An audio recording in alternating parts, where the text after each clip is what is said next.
Hi, I'm David Solomon. A lot of you know me as the CEO and creator of Mythical Creatures Around the World Facebook. You also follow me on Facebook, or you've probably read some of the books on Amazon, or maybe seen some of the ghost things that I've done through ghostwriting, television, movies, what have you. A lot of things have been going on in my life that have been causing chaos, and I couldn't figure out why. So I started asking, and I got the answers. And that's what I wanted to share with you tonight, the answer I got. So I'm a survivor of human trafficking, and in the year 2012, I went missing for 2.5 weeks. I was taken to Canada against my will, and a miracle happened where I prayed to God, and God let me go. An angel appeared where I was being held and blinded my captor, and I ran away. When I got back to my mom, who was previously given 2 months to live, she was healed the next day of a terminal blood cancer. My life had changed. I felt dirty inside, horrible. How could God love me? But I became a writer, and it changed me. It made me love people more. It made me respect and know that life is so precious. We're going to fast forward to this year. My mom passed away last year. My life turned upside down. I had so much sadness, so much grief, but more importantly, so much unforgiveness in my heart. The person that played a part in taking me, I was so angry that I became fixated, that I became, I got to get back at him. And to be fair, he slandered my name almost every day in social media. Different friends, different churches, there would be different rumors. So I grew angry to the point where I have a life-threatening illness right now. And I couldn't do the treatment because my body was so stressed and so angry. It was like, I got to get back at him. I got to make this right. I was being eaten alive by unforgiveness.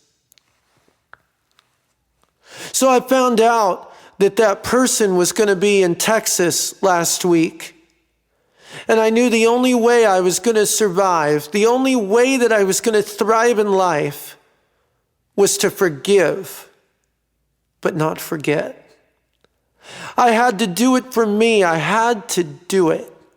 So I went to where that person was in front of thousands of people, shaking, crying, praying. My stepdad's there, holding my hand, saying, it's going to be okay. And I say, God, give me the words. When I look at his face, I'm like, oh my gosh, I'm freezing. I'm freezing. I'm so angry. I can't do this, God. He hurt me, God. But the words blurted out. Remember me? His eyes looked at mine, and he said, oh, I do. And I said, you hurt me. You bruised me, and you beat me in every way. But you did not shatter me. You did not break me. And I forgive you, but I don't forget you. I took a breath, and everything became lighter. Tears ran down my face. I forgave him. Finally, after years and years, all he could say was, "Why do you forgive me?" He was speechless. But I didn't do it for his benefit. After that, I walked away. I did the treatment, and I got better. Because I surrendered myself to what God wants for his children. I surrendered myself to not be sick anymore, for nothing to hold me back, for no distraction to hold you back. And unforgiveness is almost worse than the disease that you're already battling. Well, last night, I learned that he slandered my name right, left, and center. And I got so angry. And I almost died from anaphylactic shock because of my illness, because I went backwards. Because I went back to that moment of, oh no, I'm so angry, I can't forgive him. So I had to do it again. I had to say, I forgive you, but I don't forget you. And then it went back to normal. But something I learned is doing that in person the first time is a symbolism. You have to forgive each day. It's an ongoing process. And it takes time to heal. And just because you forgive someone doesn't mean that you forget the hurt that they did, or it excuses the crime that they've committed. It's for you to not have that on your heart, because anger, because unforgiveness, it causes problems in your life. And pretty soon you'll end up like me, where you're fighting for your life because you have all this anger bottled up in you. You just have to surrender. So if that's you and you have someone that you're angry about and they hurt you, forgive them, but don't forget them. Don't go back for seconds. There's no excuse to go back for seconds. The forgiveness is for you to heal. That's a lesson I learned. The other lesson I learned was forgiving myself, because I blamed myself for a mistake, for being taken in the first place, for being hurt in Canada and getting away.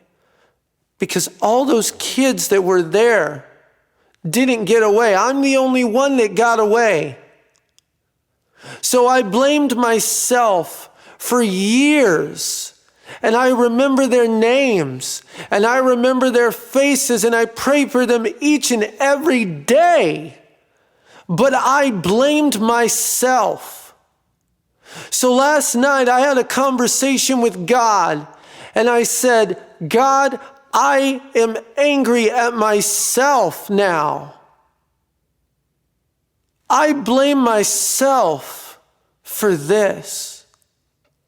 And God said, you have to forgive yourself too, not just the person that hurts you. So if that's you and you did something and you can't forgive yourself, because it's just going to eat at you and eat at you and eat at you, and it's going to be too late. I hope that this can apply to your life as it did to mine, because it changed mine forever. Instead of anger that I had, I have joy.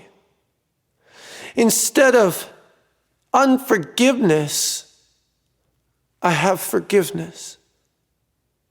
Instead of being sick yesterday, I feel more well. It makes a difference. So let it apply to your life.